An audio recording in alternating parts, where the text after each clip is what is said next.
Hello, my name's Liam Hurley. I'm a Scottish dramaturg for theatre, and I'm here for this sharing at the end of an online course that I've been doing as part of Theatre du Pif's international workshop series. So I've had a very inspiring journey with 8 participants from Hong Kong who've written really diverse content, all different creative voices coming through on this course, and we're just going to share a little bit about it here on this call. So just to introduce myself briefly, I've been a creative professional in theatre for 20 years, and my work has really been as a freelance theatre practitioner. Really, my area of specialism is around collaborative writing or dramaturgy. Dramaturgy is sometimes used as a term just to refer to that collaborative relationship, but I prefer the simple just description of being a collaborative writer because there's such flexibility to the role. Sometimes I'm very involved to the extent of being a co-writer in the creation of a script, and sometimes I'm more like a script editor or a script coach, a writing coach. So there's a real flexibility around what I do, but I just find consistently that I'm in my element when I'm in the collaborative, actually the supportive role. And so when Theatre du Pif invited me to teach this workshop program, I said yes, and then I said I really would like to run it as a collaborative experience. So of course I would enjoy to teach kind of principles of writing for the stage, and that was part of the course, but I realized that what would be most inspiring for me, what I would get most out of in this journey would be to share a collaborative experience with the participants and to really encourage their creative voices and to learn together. Through creating together, we would then learn and explore together around, you know, the mystery of what it means to craft something, to craft a piece of writing for theatre. I say it's a mystery. Some people might say no, there's rules, and that was a big part of the dynamic of the teaching. Was this relationship between conventional rule-based approach to crafting something and a very permissive, free-for-all, experimental approach to creating work. And that to me was a central dynamic, and I'll say a bit more about that. But just to say, there was 3 weekends to the teaching. The first weekend I really led in with this principle of the faux pas, the inspiration that you need to start writing in the first place. For me, that's always the thing, is what is my work as a dramaturg.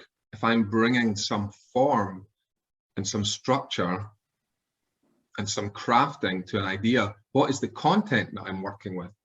And so that the first weekend was focused around generating this creative spark that would give me something to respond to, because that's how I always want to work. And so the course was led doing lots of instant writing exercises, for example, and I'm going to share my screen to share one of those with you.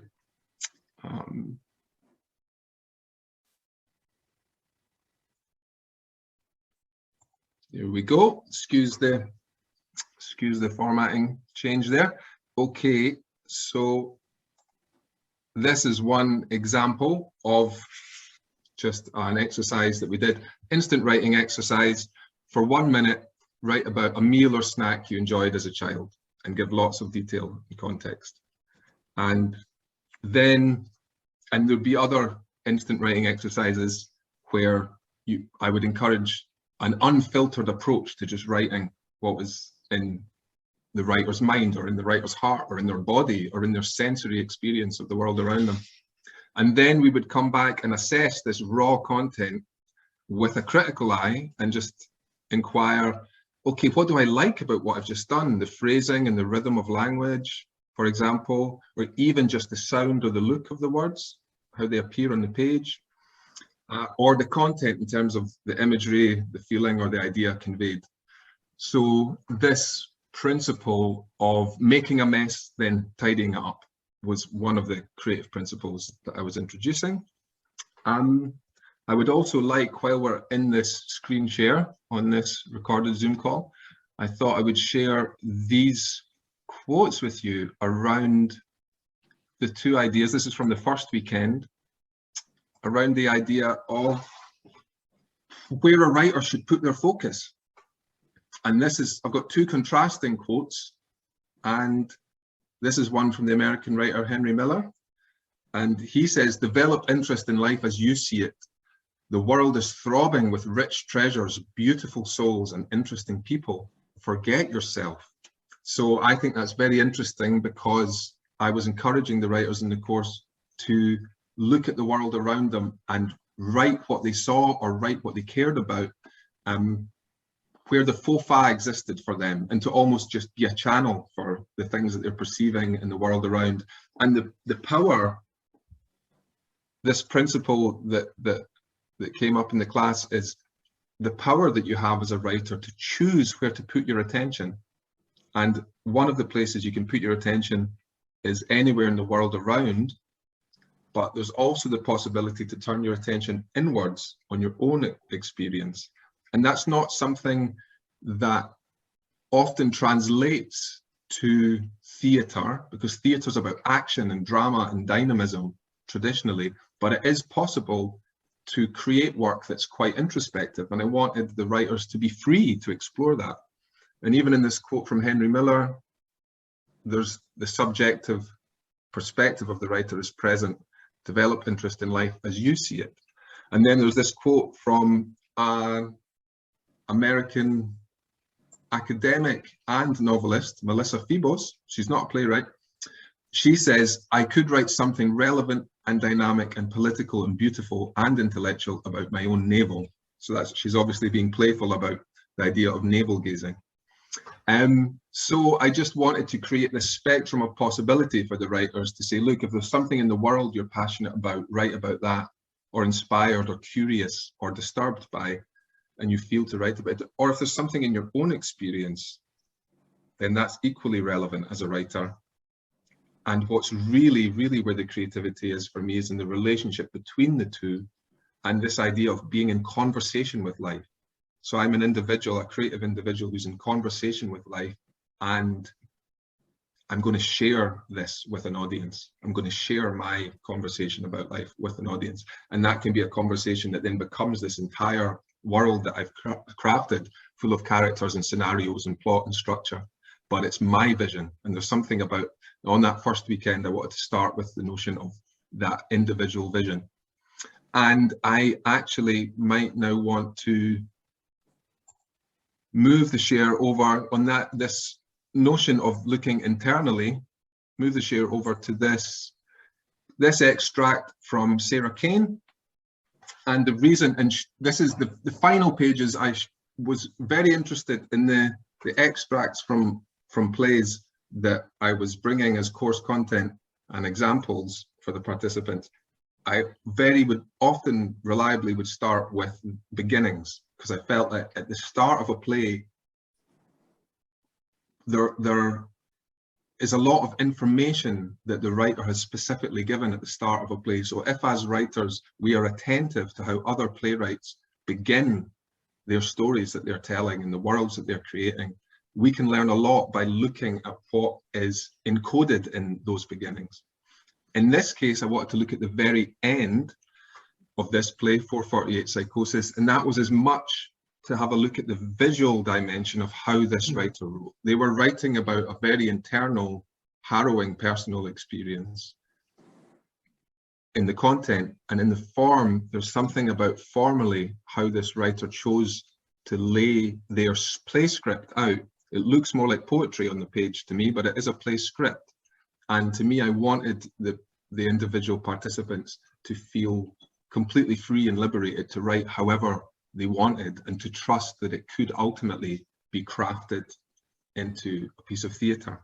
So that's a challenge. It's not true of every piece of writing, surely, but it's a it's a challenge that's probably worth responding to, this idea of write what you care about and then let's turn it into theatre. So that was the first weekend.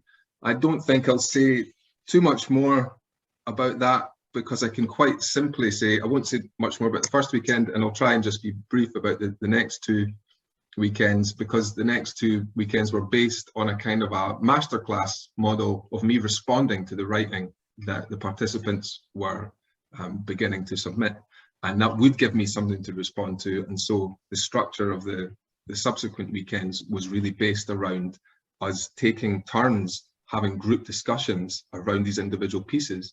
And in order for that to be successful, and over Zoom particularly, I was really keen on cultivating a group identity of sorts, so that we could hear each other and take the risk of sharing works in progress and the vulnerability that's involved in that.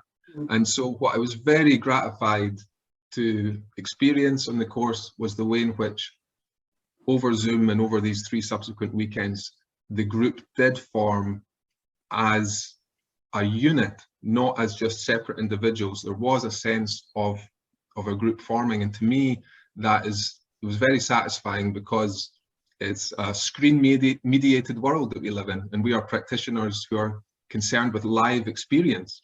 But there's more and more screens in our world, as this current video sharing is an example of.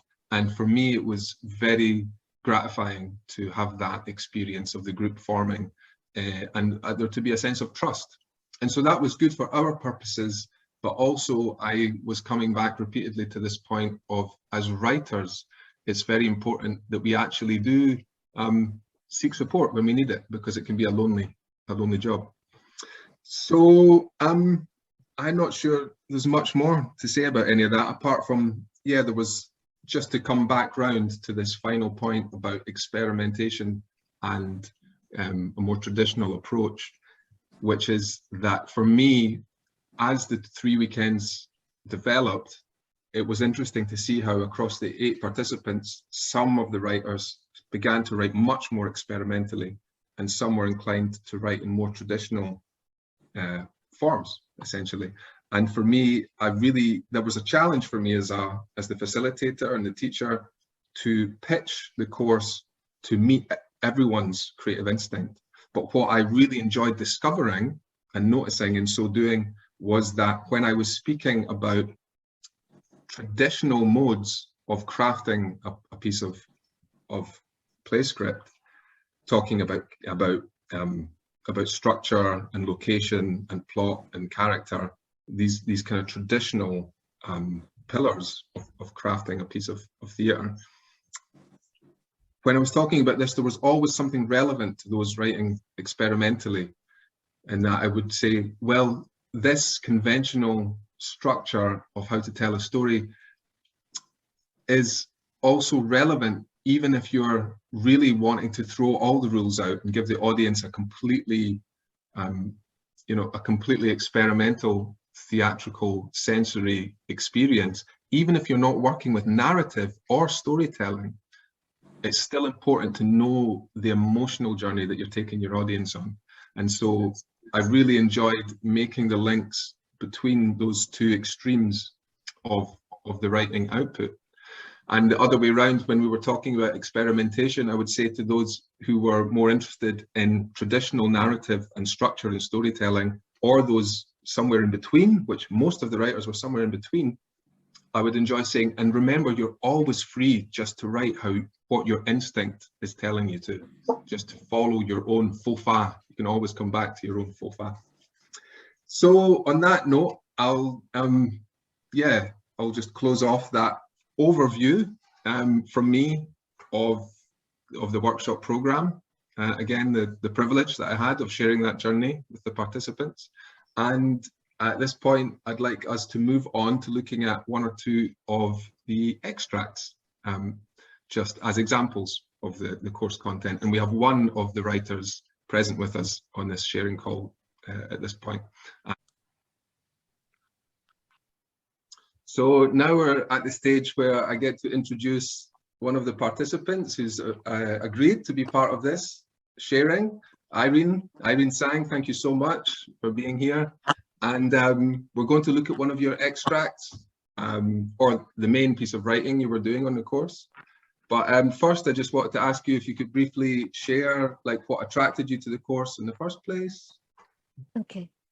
The reason why I signed up for this workshop is because I have been writing short stories for a number of years, not as a hobby, really. I publish a few stories, but that's not my day job. And at a certain point, I did try writing for theater, but then I realized I've never been trained to do that. So it was more like I thought that's what people do when they write a script. And I really enjoyed it, even though I didn't know what I was doing. So when this opportunity came up that someone professional is running a workshop, teaching people how to do this properly. So of course I didn't hesitate and sign up for it. So it's really for learning. It's funny for me to hear you say about writing properly, because as I was just talking about, my approach has been very open and permissive and encouraging all sorts of writing. And what I loved was that you were really committed to writing a very traditionally structured piece. And in a way, and I say that as a compliment. I think I told you at one point I was a bit intimidated by how clear you were about doing that. I was like, oh, I really need to know what I'm talking about to support this participant. So yeah, I love that you were occupying that end of the spectrum, and there was more experimental stuff with other participants. Could you please just say a few words to introduce the extract that we're about to read together? Okay, and I've shared this with the group and you at the second workshop when we started doing the piece.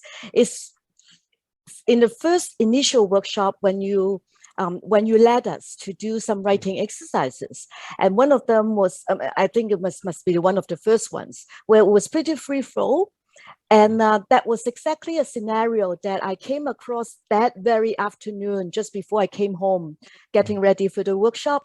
And it was a snapshot or snapshot of real life, I suppose, in everyday life, that somehow just I didn't know it stayed in my mind until you asked us to write.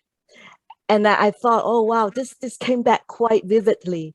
And so it was really just passing by, seeing this one thing, and then spin it off into a possible story. That's where it all started. And I love you reminding me of that, because for me, it's very gratifying that this came from one of the instant writing exercises that I mentioned earlier, and that then you developed it over the course of the program. So to me, that's very satisfying that that's happened. And so let's read it now. We're here with the founders of Theatre du Pif, Bonnie Chan and Sean Curran, the special guests. Sean's been doing the course with us, of course, as well. But we're here to read the extract today. So we'll just go into doing that, if that's okay, Bonnie and Sean, you guys? Yeah. Yeah, great. So we decided beforehand, I'll read the stage directions. I'll read the character of Old Woman, obviously. Sean will read the character of Sam. Bonnie will read the character of Woman in this scene that Irene just introduced. Gated People by Irene Sang. An alley, one side is a brick wall, the other the back of a building. An iron gate along the length of the building. A small area that could hardly be called a backyard, but rather a concrete strip, sits between the gate and the back door of the building. The building houses a nursing home that has a bleak, deteriorating feel about it. Afternoon, after a morning of rain. The alley is damp. The iron gate is rusty, but now shiny from rain. A woman in her 20s standing by the gate. That's you, Bonnie. Her eyes fixed on the back door of the nursing home, which is open. She wears a light raincoat, handbag on one shoulder. She puts her hair in a high ponytail. She wears a white surgical mask, and so do the other characters. The woman starts to move, looking excited, when a man of strong build, pushing a wheelchair, tilting it to get across the threshold and gently landing it on the ground. That's you, Sean, the man. An old woman sits in the wheelchair, and that's me. The younger woman's fingers curl around the lattice of the iron gate. She's smiling wider now through her mask. Oh, thank you, Sam. Sam pushes the wheelchair closer to the gate and locks the wheelchair in place. Very welcome here. Here you are. Papa, did you eat? What did you have for lunch? Hello, pretty girl. She just ate. You had a big lunch, didn't you? I ate rice, one full bowl, and fish, and boiled cabbage. Did you eat? Young people like you must eat. Oh, yes, I did. Did you want some sweets? I brought your favorite. Oh, Bing Bing is always so good, isn't she? Yes, for sure. It's good of you. Oh, sorry. It's good of you to bring Papa out here. I know you're not supposed to do that. Don't worry, I've got it covered.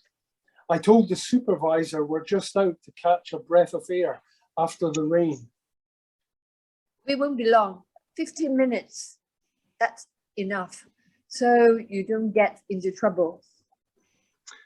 We don't want to get you into trouble, no. Not cold, are you? Should I get you a blanket? No, I don't need anything. Very warm here, thank you.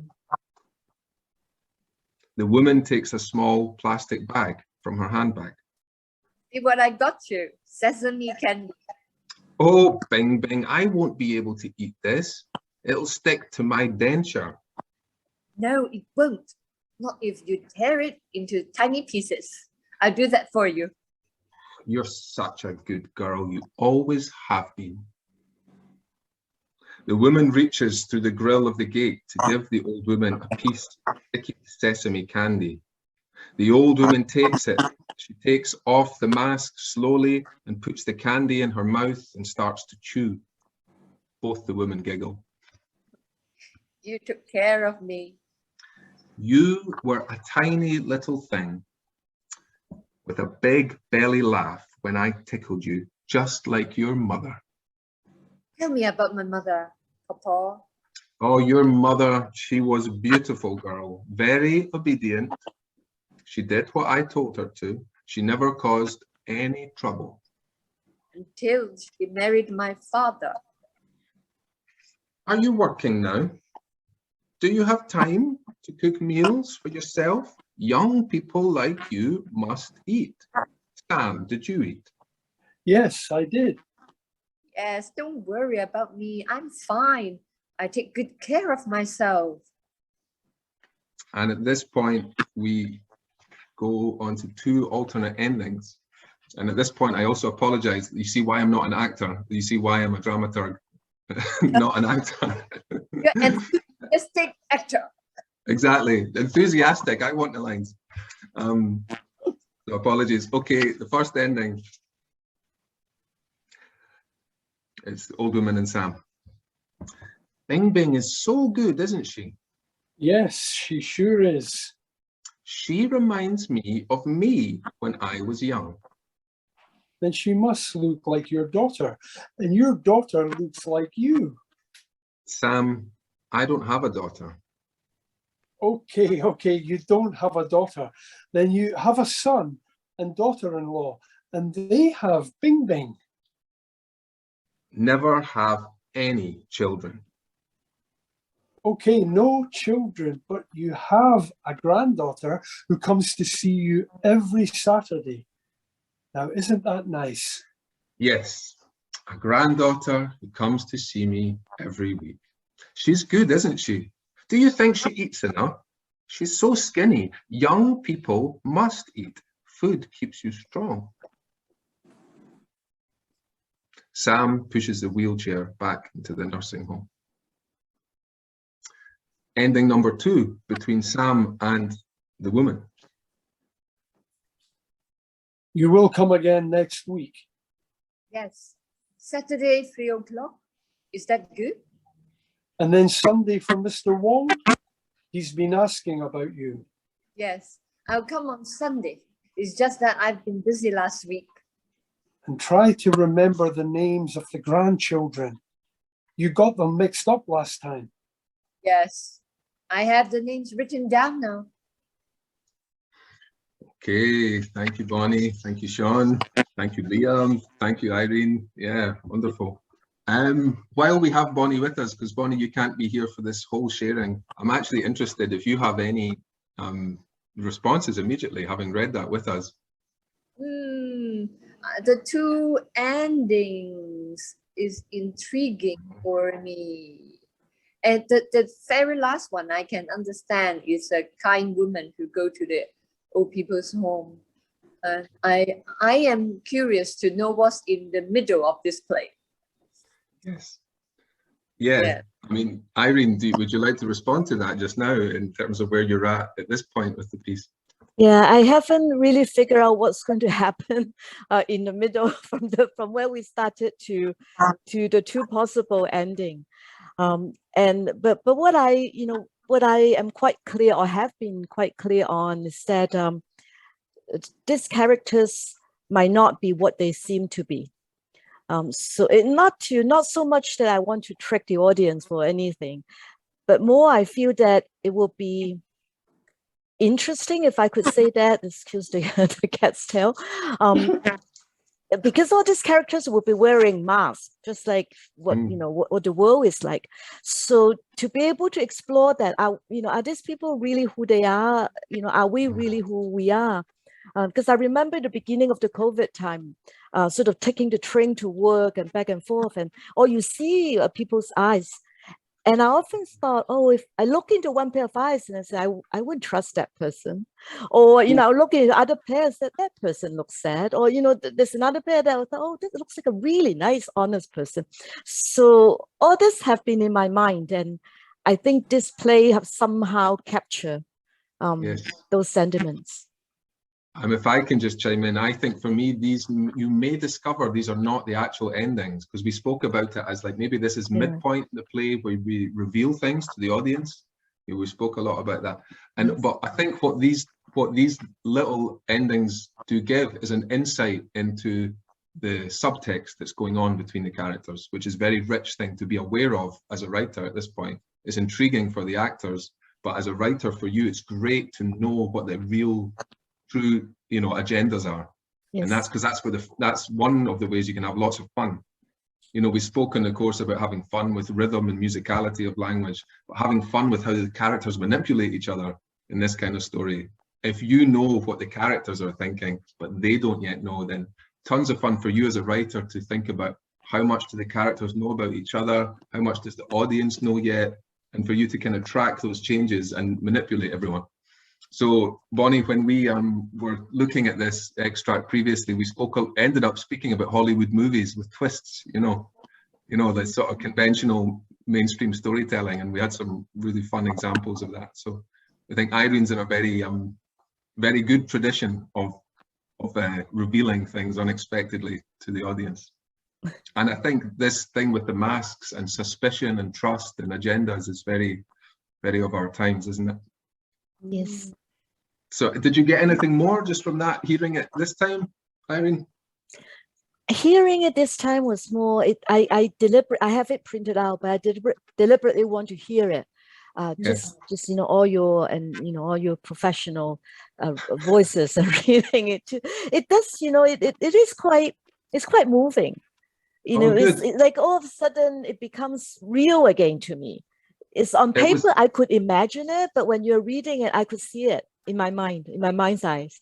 I could see that, which is really stimulating. This is reminding me of just the surprise almost that I had of how successful that was for us on Zoom in the course. I wasn't sure it would work very well, but it seemed to be very meaningful for everyone. Yes, it worked well, I think. Yes, so thank you. Okay, at this point, while we still have Bonnie, I think, for a few minutes, I would like to, Irene, come back to more conversation, because there are other things I want to ask you. Sure. But at this point, I would quite like us to move on to read another extract.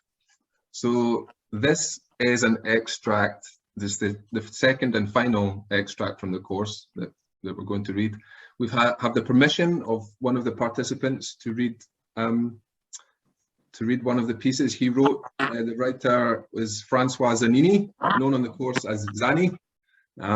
So this is what Zani has provided, and the reason that we asked Zani if we could include this, even though he couldn't make the sharing time-wise, is because it's such a contrast. I've been talking about that contrast between traditional writing forms and experimental ones, and Zani definitely is occupying the experimental side. But of course, we ended up speaking about the ancient traditional forms of like the Greek chorus, and this is a chorus, so it's experimental, but it's also got a strong lineage of theatre tradition in it. So if we can just figure it out live just now, to how we're reading it. Does Sean and Bonnie do you have the extract in front of you of Zani's piece? Yes. Okay, so how Zani wanted this read was overlapping voices. Yeah, Zani has written in the letter A to indicate the main protagonist. So Sean, would you like to just read those lines solo? Sure, yeah. Still be involved in the chorus though, if that's okay. Yes, for sure, yeah. But maybe apart from the moments when it's going back and forth, you can just leave that to me and Bonnie to be the chorus. Okay, yeah. Towards the end, it's back and forth, and maybe best if you hold back at those points. Maybe after, basically, stop being the chorus at the end of the. I'll cue you to stop being the chorus if you carry on too long. Okay, yeah. Basically, after the Stones, is it? After the Stones, that's what I was going to say. Exactly. Yeah, after the Stones. So after the Stones, I stop being the chorus. Yeah. Okay. So maybe that we edit out the last 3 minutes of chat from this sharing, but if we don't, then I hope you enjoyed that insight into the creative process over Zoom. We can. Yeah, no, and if we don't, I think it's good. I think it's good. Involving the viewers in this process. Yeah. So, okay, we're going to just jump in and have a go at Zani's. Good question. And yes. Overlapping voices, meaning really me as the chorus. I read. The three of us will be the chorus. Yes, but we read all the lines, but just overlapping, or we let other read some. Zani was very happy with it being messy. So just to be clearer, yes, he was very happy with it being a kind of a tumbling experience of all the words and language. Okay, I'm expert in chaos, so. Yeah, okay. Fantastic, brilliant. And so, but then these lines, when it's A and it's just Sean reading, then we let him give him space. But yes, Kale, so you don't have to say every line. We just try and get it all over as actors. We have fun with it. Exciting. Thank you, Bonnie. I wasn't clear about that. No. I just want to clarify. Okay, I'm ready. Great. Okay.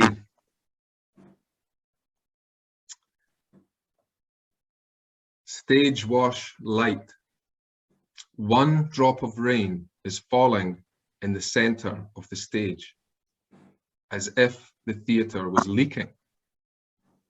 It will fall non-stop during the whole piece. The light will slowly and softly brighten up and dim down throughout the piece, ideally without the audience noticing. As the spot on the raindrop will brighten up, but not dim down. There is a frog sound before the show starts, and 7 physical actors enter the stage. And just to say, we have 3 actors here, and I won't read any more of the stage directions. I didn't say that. Empty. Full. Full. Empty. Nothing. Can't see anything. Full. Full. Full. Full. Full. Full. Full. Full. Full. Full. Full. Airhead, storm and rain, breeze and clouds. feels empty. Learn to Learn to see, see, learn to to feel, feel, learn to to be be a white page, all possibilities. White The page. sun and the storm, the Breeze, breeze and the rain, the the sun, stillness, the the storm, lightness, the the lightness, darkness, Darkness. life. Life. But I live. I am full of life. You are you're empty. You're empty, empty. feel You empty, feel empty. you We feel feel empty. you. We fill We you, feel we fill you you with life. You're You're sucking it, sucking it, eating it, eating it, drinking it, drinking breathing it, it, breathing it in your drinking it, lung, in your eating stomach, it, through in your your stomach, skin. You're in it. Is it you? It becomes you. through Is your it full of skin, us? It's You're full of- full of us. Full of full of life. life. Time. I feel you now. Here you are. You are here. In me Wow. And around, and around. And around. Plants, the animals, the The river. rivers, the insects, the insects, the bugs, the pond. the pond. Oh, yes, the pond. The pond, the frogs, the fog, the ice, the humidity, The the bacteria, the amoebas, the mariba, the tears, the blood, The tears, the lymph, the blood, the mud, the stones, the the stones. stones. But stones are dead. You can't be there. Those are alive. They age. Mountains, Yes, mountains. valleys, Certainly. Valleys. sea.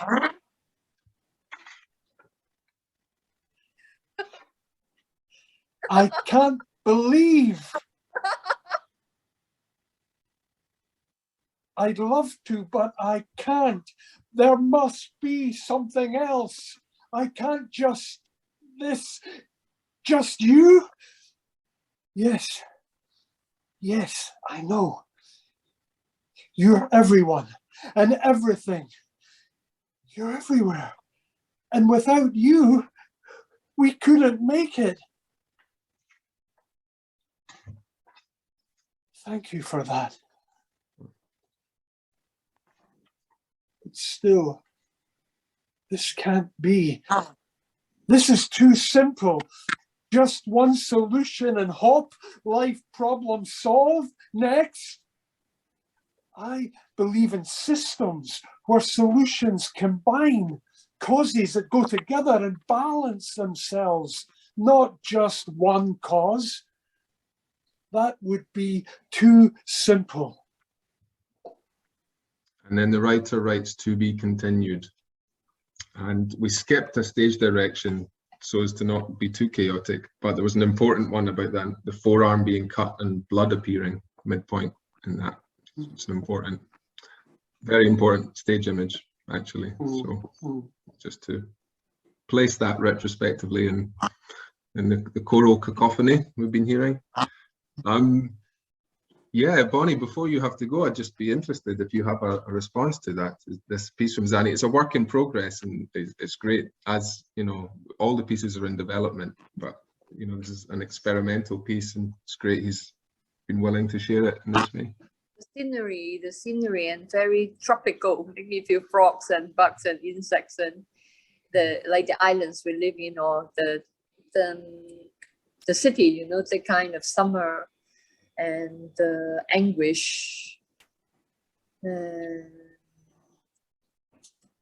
very from the guts, the rhythm, short, sharp, and very for an actor to just, I don't know, just when you speak it, there is an energy and there is a emotion in it. I can't explain it. but then it's very raw, can I say? A rawness in it. Mm-hmm. Yes, I mean, I love that about this piece, is that it seems like it is a very pure creative expression, and that's kind of what I was encouraging. Earlier in my introduction, I shared a piece, an extract from one page from Sarah Kane's 448 Psychosis, which Theatre de Pif have produced a couple of times. And there's something about the rawness of that text, and also the way that the writer lays the text out on the page, which is something that we came back to in the course several times. It's just, you could almost just think about your writing as concrete poetry, and think about how it is laid out on the blank page or on your on-screen document. You know, think of that as a creative act, if that helps you convey how you would like to see things represented on stage.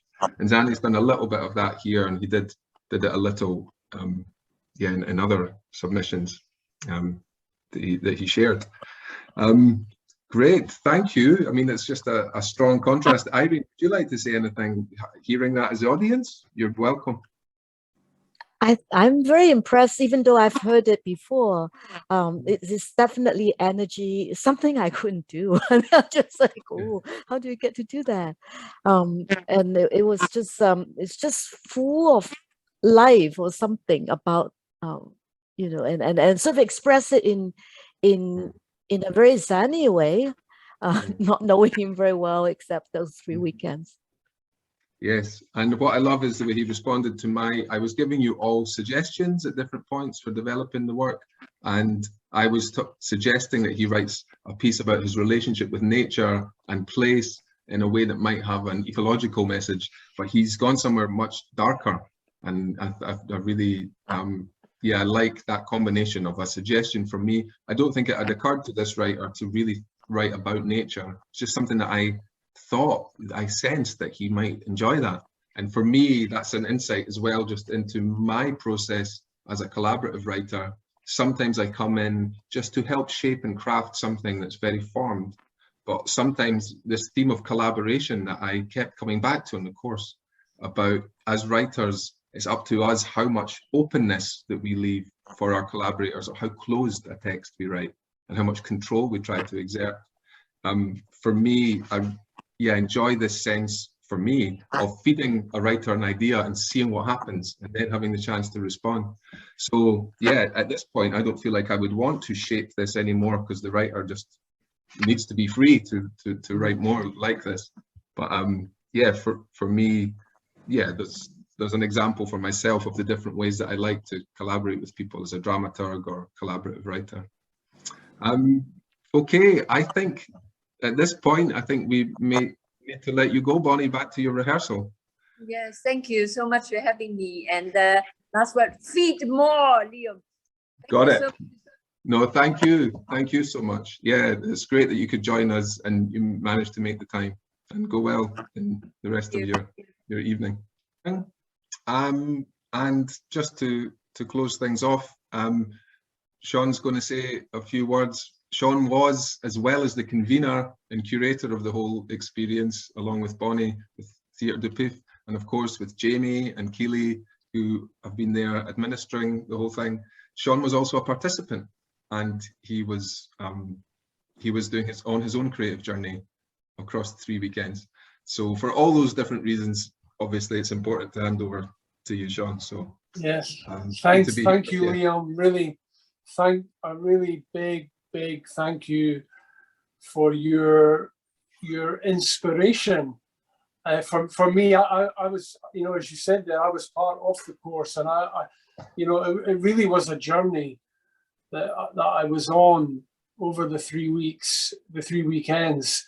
I found it so inspiring, and it's really inspired me for my work and for future work that, you know, we as a company will do. So that was a real inspiration for me. You know, I was being part of the group as well, just seeing how, you know, the whole group, everyone, that you were able to foster that togetherness and that supportive feel. It's so important for the theatre. You know, I think that's the one thing, you know, if there's two things that is beautiful about the theatre, one thing is it's collaborative. You know, it's not something that you do on your own. It's something that you do together. You do it together as artists, and you also do it together with the audience. And I love the way that you facilitated that. We came together as a group. And the other great thing was that we listened. We listened to each other.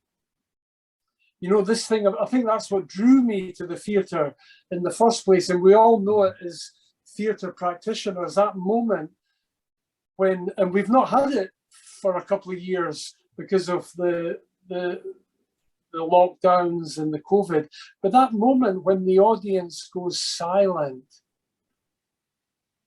and they're listening, and very often they're listening to text, and there's a kind of contract between us and the audience. And that listening experience, I really found that in the workshop, it was so good to have that again, to listen to each other's work and to hear each other's work. And it was so diverse. It was such a wide range of work that we did. So a fantastic experience. I really hope that we can do it again, and it can be not in online, it can be in person. With all these restrictions are down and quarantines are over, it would be wonderful to work with you again in person. So thank you again, dear friend. It was a fantastic course. Thank you, Jamie. Thank you, Keely, for all your support technically, and supporting us in the whole administrative aspect of this work. Thank you so much. Take care, everyone. All the best. Have a good year. Have a good summer. Bye-bye. Thanks, guys. Till next time. Till next time, yeah. A bientôt.